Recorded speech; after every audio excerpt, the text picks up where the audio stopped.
Okay, so page 11. Let's do some practice with slope fields.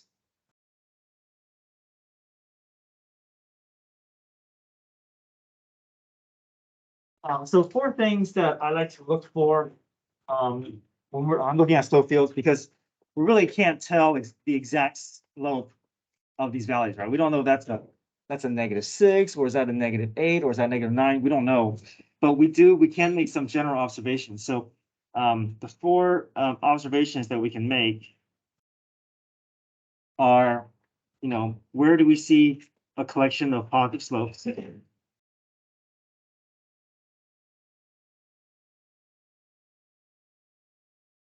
Can we indicate where there's a gathering of negative slopes? Do we see a place where a slope of 0 exists? And slope 0 is just a horizontal line, right? And then slope undefined. This will be empty.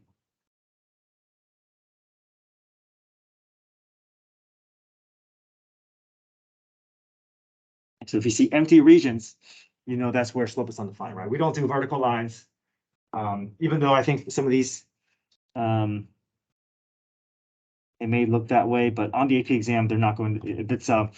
If it's a slope undefined, they'll leave that region empty.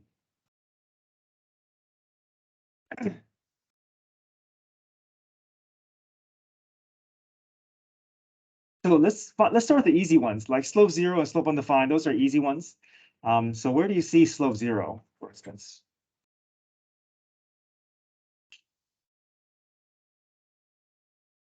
So slope is equal to 0 where what?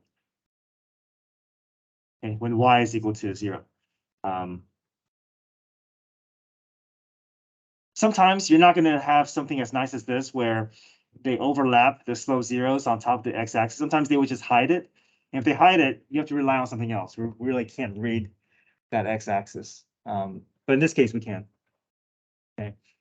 Okay. Do you see any place where slope is undefined?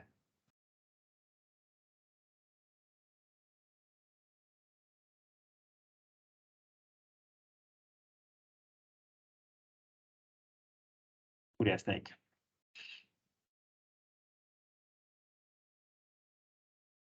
Where do you see nothing, no slope segments? Yeah, so this is when what?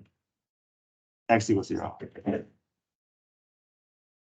So basically, if you see slope undefined, that means there has to be some sort of a denominator, or a square root, or a natural log, right? Something, right? Something to get that undefined to take place. Okay. Let's just list out some more information here. Where do you see a collection of negative slopes?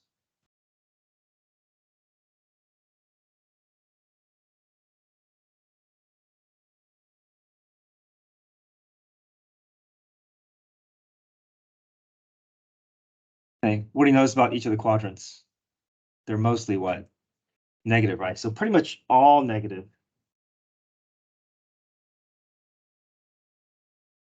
All right, do you see any positive slopes?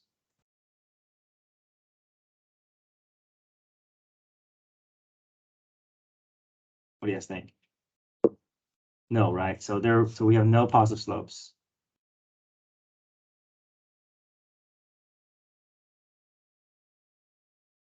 So basically, any of these order pairs that we plug in, we should never get a positive value in return. Okay. We're only getting negatives. Slope undefined, so we probably are going to be expecting a denominator variable. And slope equals 0 when x equals 0. So among these options, which one do you think is the best fit? You call this A, B, C, and D. Yeah, D.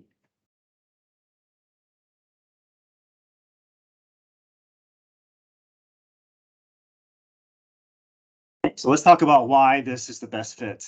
Okay, so that means if I plug 0 in for y, I'm getting mostly zeros, and 0 over mostly anything is 0. Slope undefined when x equals 0. So that means when I plug in 0 in for x, I should be getting something undefined, which I am.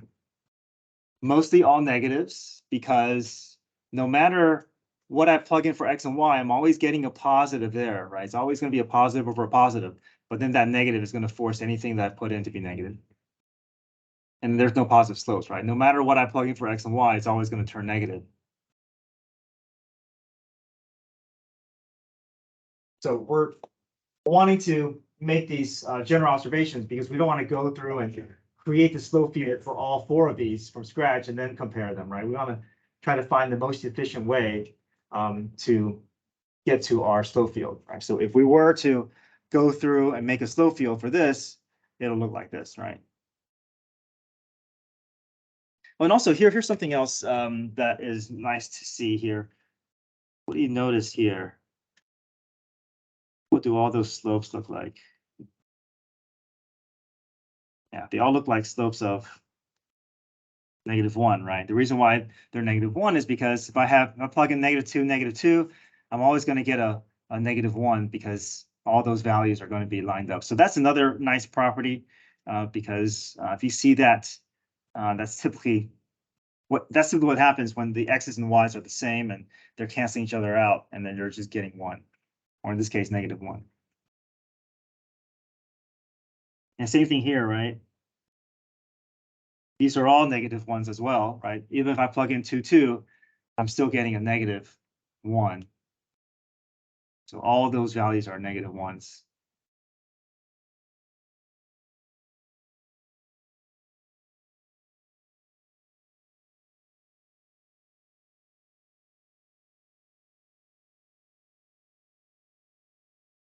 Okay, let's look at number 2.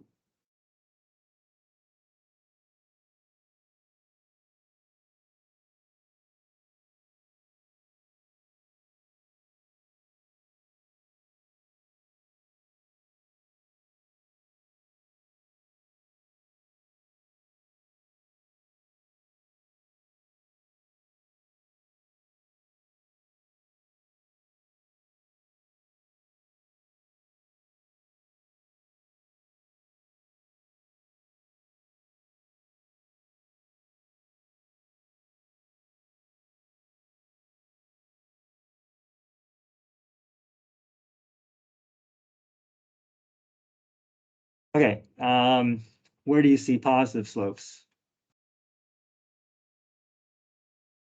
Yeah, mostly everywhere, right?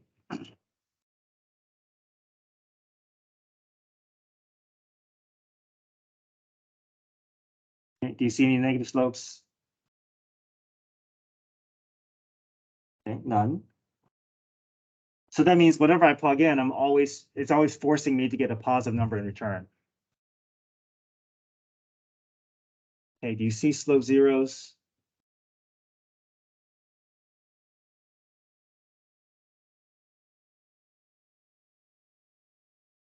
When what? Yeah, when x equals 0. Now, just have to be careful because this may not always be the case, because we don't really know whether these are tick marks for the 1 through 6 or whether they're slope fields showing 0. So just be careful about that. Sometimes on AP exams, sometimes they may hide information, and you don't know for sure. You have to rely on something else. Okay, and then where do you see slope undefined?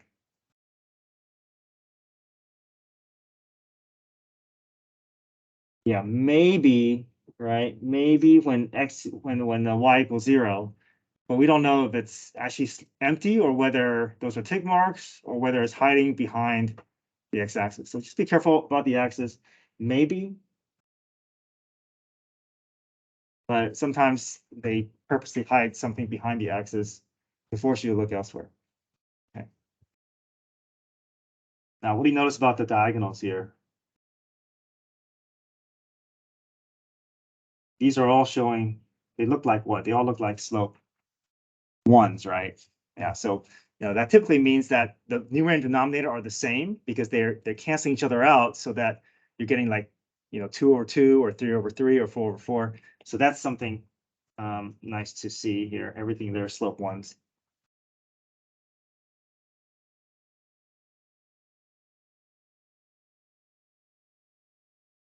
Okay, so which is the best fit, you think? C, right? This is the only one that's going to give me a guaranteed positive value. Everything else could be a combination of positive and negatives. It's only that third one there.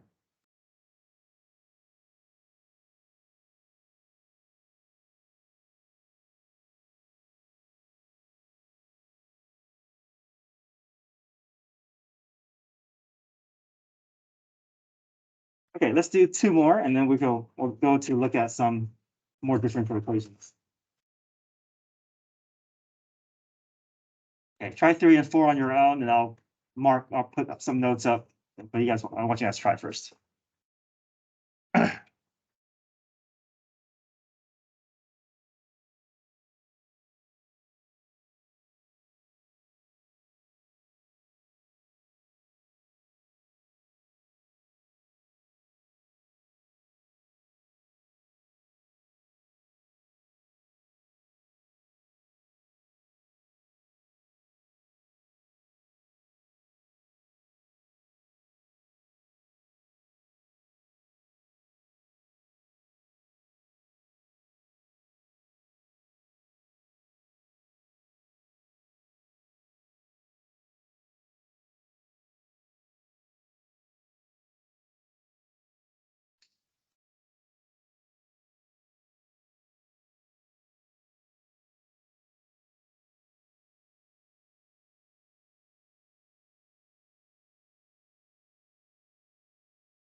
So sometimes rather than looking for the correct choice, I like to eliminate the wrong ones.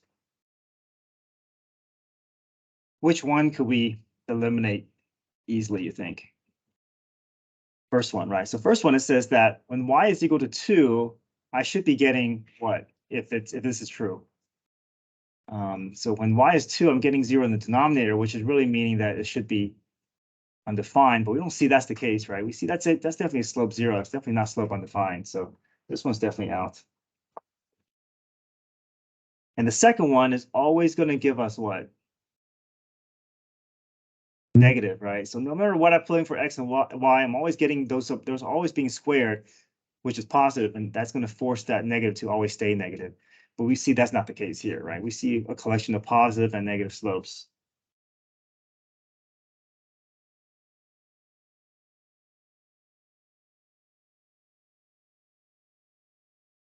Here, if you're down to a couple of these, you can always pick out some order pairs, right? Because you know that, well, if I pick out an order pair like 2, 3, I should be getting a positive value. Right? So I plug in 2 and 3, I'm getting positive value, but if I plug in 2 here, I'm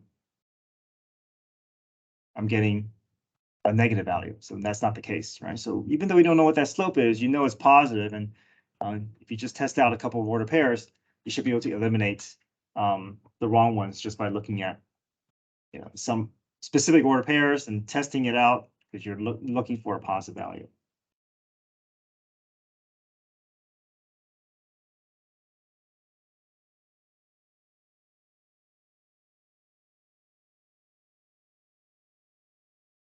Okay, try number 4.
Okay, so I'm looking at this last one here, slope on the final when y equals 1.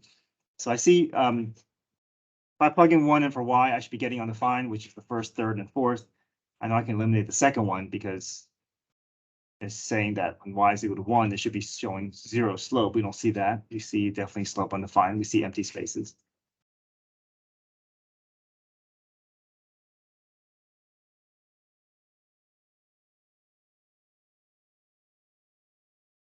Okay, from here, maybe I can just test out some points to see which one could be the best fit.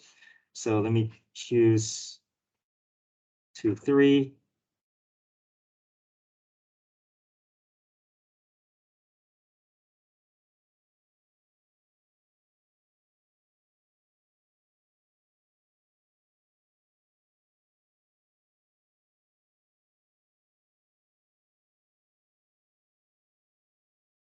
That's definitely a negative slope here. So if I just go ahead and test these out here, if I plug 2, 3 in here, I'm getting negative. So this is possible. If I plug in 2, 3 here, I'm getting a negative. If I plug in 2, 3 here, I'm getting a positive. So that's not, we know they can't be that third one. So we're down to the first and third. And what if I choose another order pair in a different quadrant here? So negative 2, 3, positive.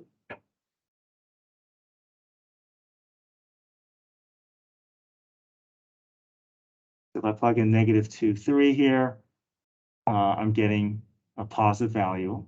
I'll plug in negative 2, 3 here. Let's see, it's still negative. Okay, so I gotta keep going here. What if I did 2, negative 3, positive?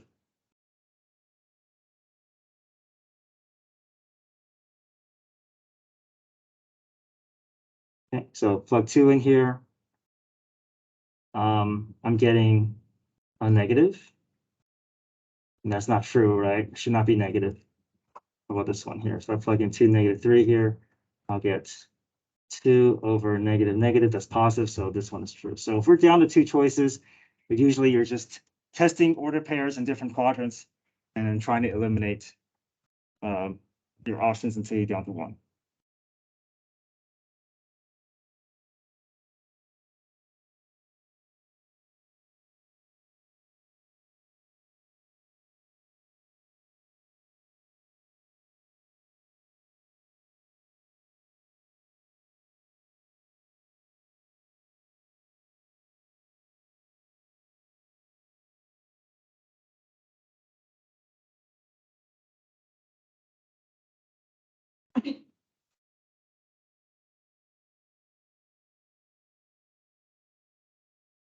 Okay, let's practice some more differential equations. So let's turn to page 19.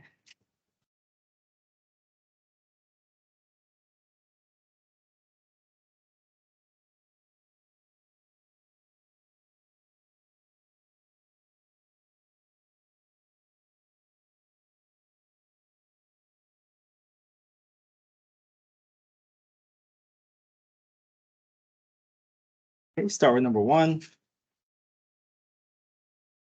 Yeah, ignore the multiple choice. Just solve it like as if you don't see anything from scratch. Okay. So cross multiply first. Separate the variables. Only leave what is necessary on the left side. Everything else move over to the right side.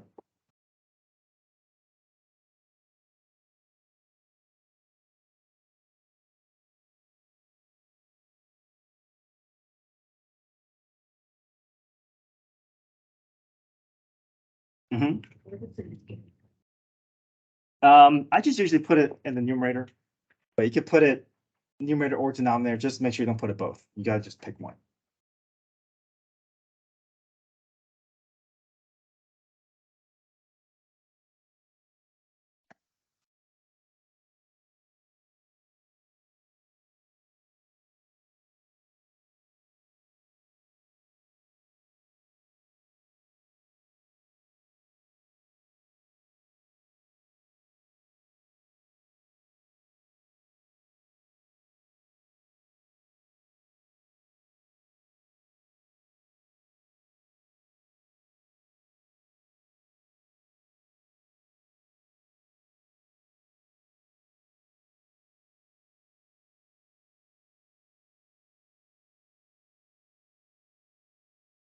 Double check that you have full separation of variables. Make sure the negative is on the right side because it does not have to be on the left side. So let's just go ahead and move to the right if it happens to be on the left for you.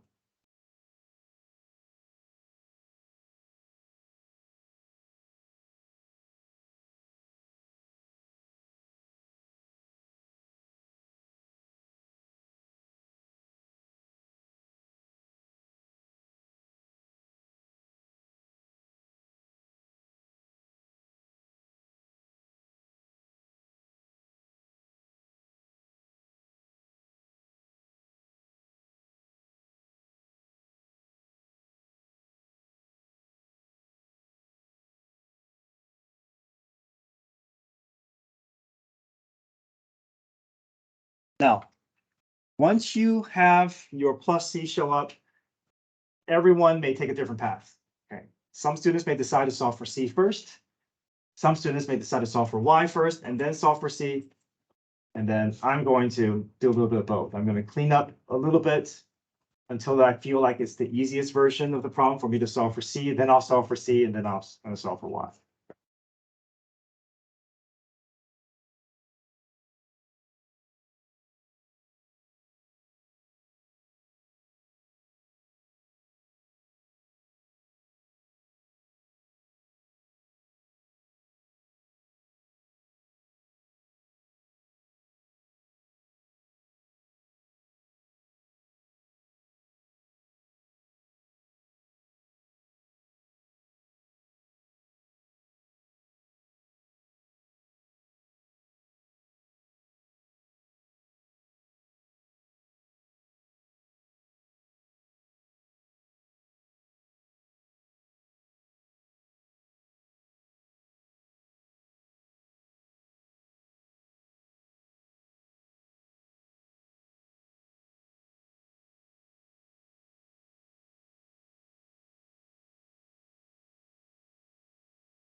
Guys, there are no plus or minus for an odd root. You only have plus or minus if there's an even root, like square root, fourth root, or sixth root. But otherwise, odd roots, you don't have a plus or minus in front.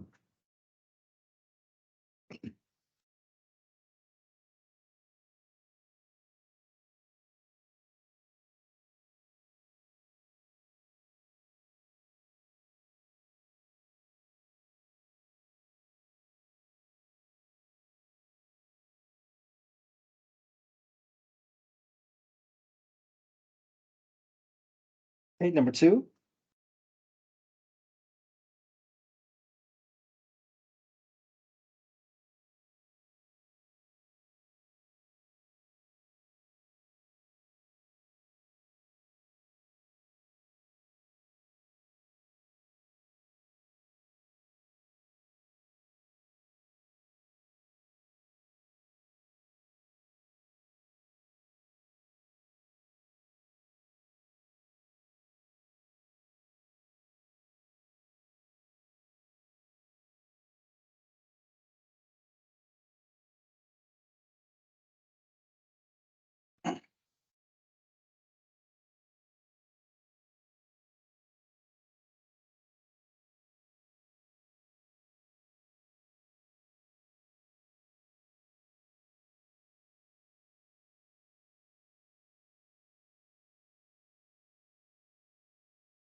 Okay, so for this one, I'm doing things a little bit out of order.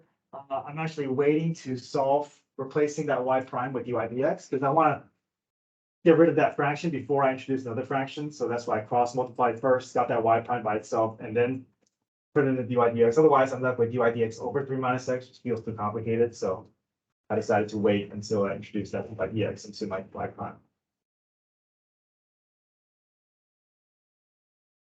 Okay, so the nice thing here is everything is up at the numerator level. My dy dx are locked in. Those are sets. Those are not going to be moved.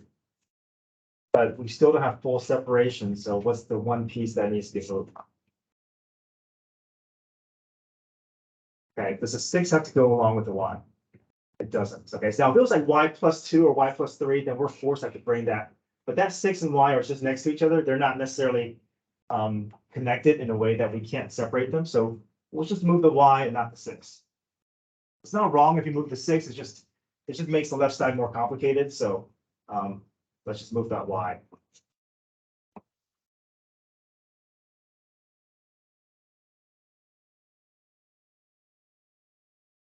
So the important thing is that the y stays in the denominator, okay? Because that's where it lands. That's where it needs to stay.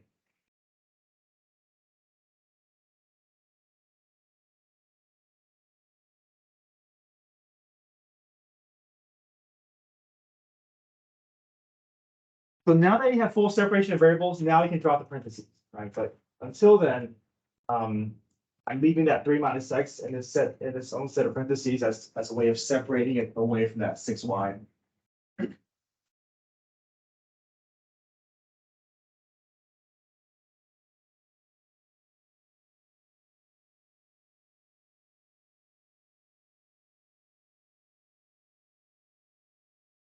Okay. Natural log on the left, power rule on the right.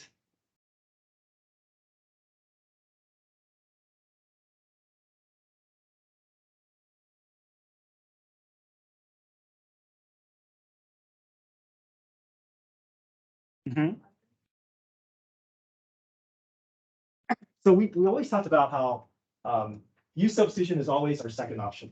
If we can't rely on power rule, if it's too complicated where, let's say there's a power of 3 or there's a square root, then we're forced into use substitution.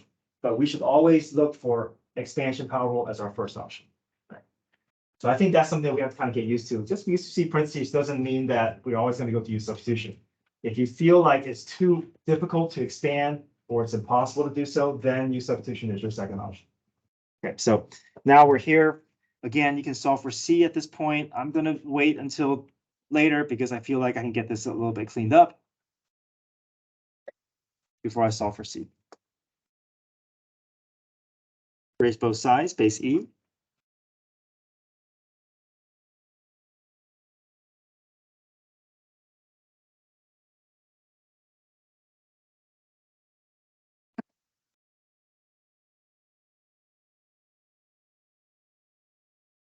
I'm gonna separate the C away from the variables.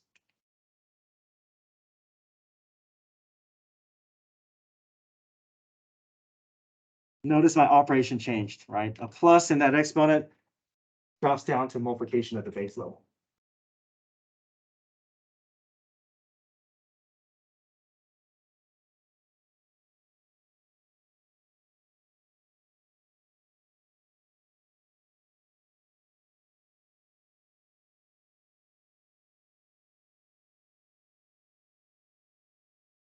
Okay, so now I'm going to solve for C. Take my order pairs.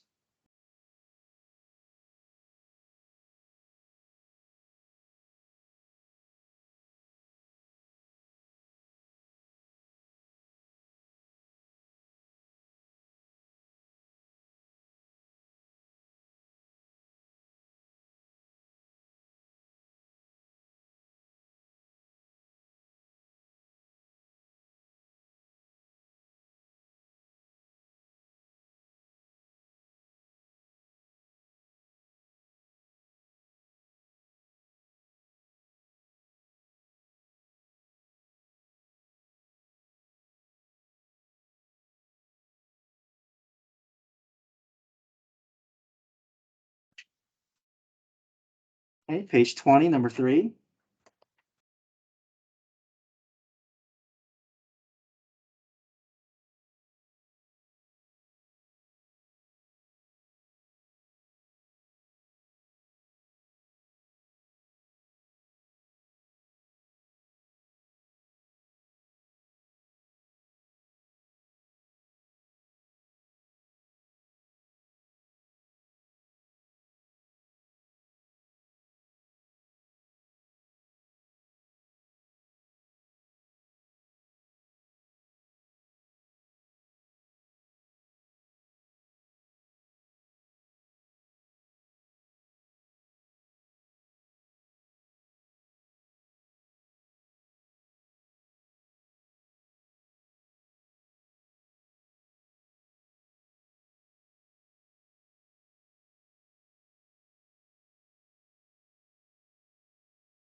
Oh, sorry, thanks.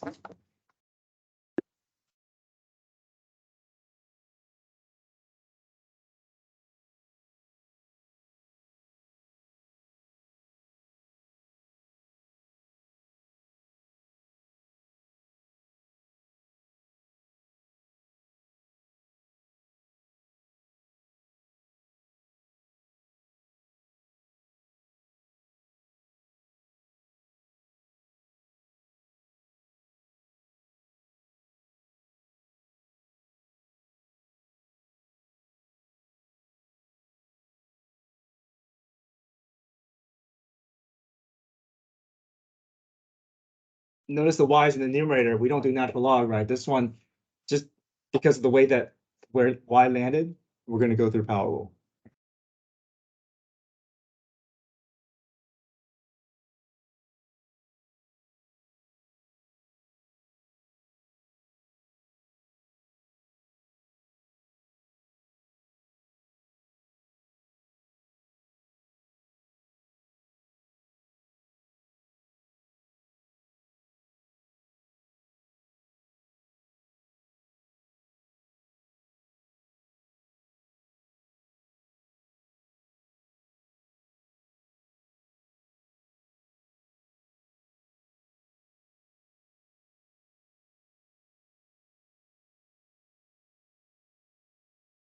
And again, there are a lot of ways to get to your final answer once you know, because we should be in lockstep until we get to until we found our antiderivative. From here, everyone may veer off in a different direction, right? But as long as we end up in the same place, it's fine. I'm just showing you my preferred way of going through it. I'm just kind of sometimes I'm solving C earlier, sometimes I'm solving C a little bit later, just depending on where I feel the easiest version of the equation is going to be.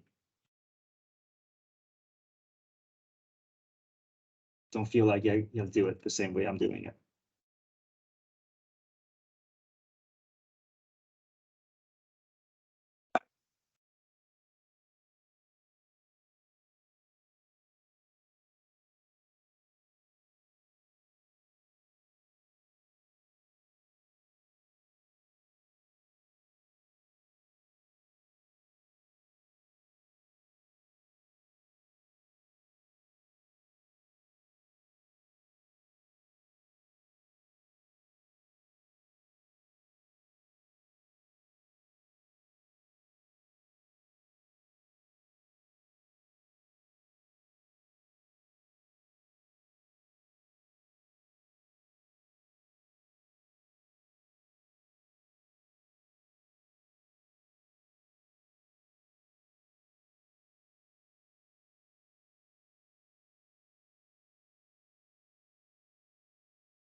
Right, how do you know which one to pick? We have to look at our order pair, and where do we look for the, which value do we look at?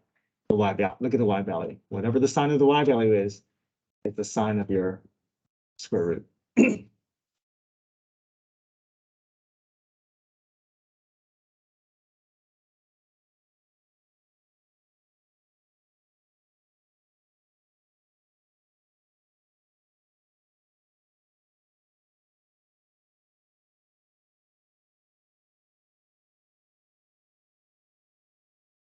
All right, number 4.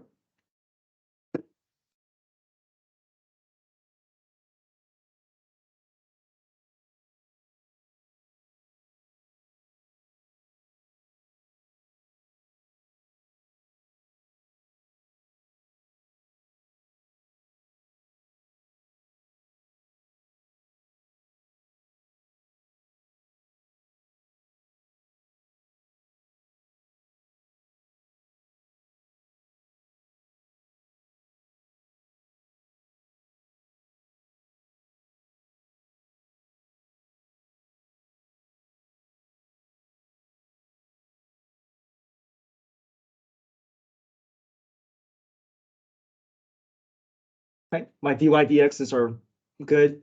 Anything that's out of place here, just a y, yep. Divide it over, it's gonna end up in the denominator.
Okay, so tomorrow we have the last set of notes, integrals of inverse trig functions.